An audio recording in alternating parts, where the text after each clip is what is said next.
xasan aadan xasan maxamed waxaa la weydiinayaa jiritaanka eed ay soo diyaariyeen xafiiska xeer ilaalinta ciidamada qalabka sida uu ka jeediyey fadhiga maxkamadda gudoomiyaha maxkamadda darajada koowaad ee ciidamada qalabka sida gaashaanle sare xasan cali nuur shuute. xasan waxaa lagugu eedeynayaa in aad si bareer ah u dishay marxuumiinta kale ah madiino cabdulaahi cabdi iyo xasan cali cadaawe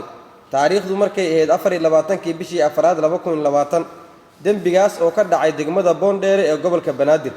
jawaab celinta eedeysanaha maxkamadda hortaagan kadib waxaa la gudagalay dhageysiga marqaatiyaal ay ku jiraan dad shacab ah iyo askartii la howlgalaysay iyo baarihii kiiska. cabdiraxmaan nuur maxamed fiqi oo uga wakiil ahaa laanta baarista booliiska CID kiiskan ayaa maxkamadda u sheegay in si ku talagal ah nolosha loo dhaafiyay xasan cali cadaawe iyo madiina cabdulaahi cabdi bilowgii Ramadaan habeenkii ugu horeeyay afurka daqiiqado ka hor inta uusan bilaaban xilliga bandowga ah. marka marxuumka dhakhtarkii warqadii rijarta moortada waxaa ku qoran in dhaawaca badeed uu ka soo gaaray garabka iyo feeraha. qof qoraysaan kuula qabsaday xabadda saan ugu madhicleen sida waxa ay baariyaasha iyo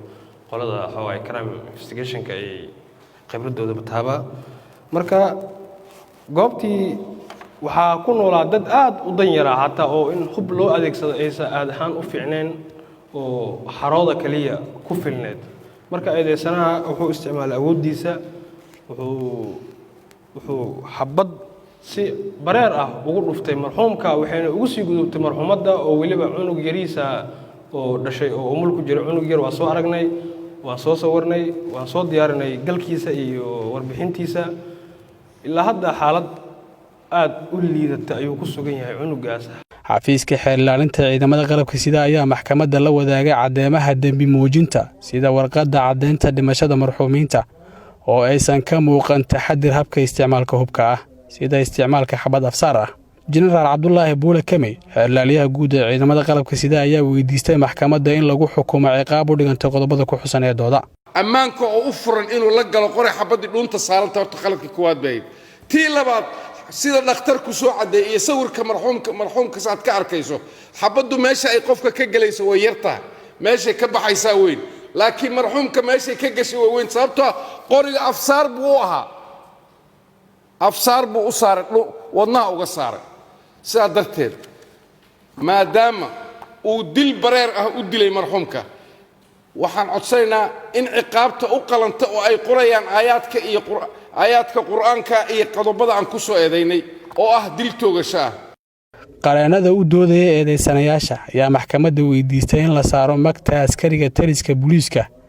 maadaama uu fulinaya amarka taliyaha booliiska ee ahaa kala fogeynta dadka si looga taxadira caabuqa coronavirus oo xilliga dhacdada lahaa saameyn aad u xoogan 24 abriil sanadkan. ma bayskareysna ma saarna micnaha qodobka ah oo la kac marka ma la saari karo waxaan maxkamadda ka codsanaynaa maadaama qodobkaasi aan la saari karin in xasan loo fiiriyo qodobka 445 isla markaasna la dul saaro ciidankii qaranka Soomaaliyeed ee shaqada u igmaday madda ficil dhigaasi laga daayo waxaan leenahay wasaaradda amniga qaranka iyo ciidanka booliiska Soomaaliyeed ha lagu xukumo ninkan miskiinkana shaqadii qaranka ee taliyaha ciidanka booliiska oo saddexda habeen ku xigta oo ka hadlayay ayuu haye. gaashaanle sare xasan cali nuur shuute gudoonka fadhiga ayaa soo xiray garmaqalka eedda ka dhanka eedeysana xasan aadan xasan maxamed oo ka tirsanaa saldhigga booliiska Boondheere. dhageysiga dacwada lidka ku ahayd eedeysana xasan aadan xasan intaas ayay ku dhameystiran tahay maxkamadda ayaana go'aan ka soo saaraysa. cabdiqaadir ciise warbaahinta qaranka magaalada Muqdisho.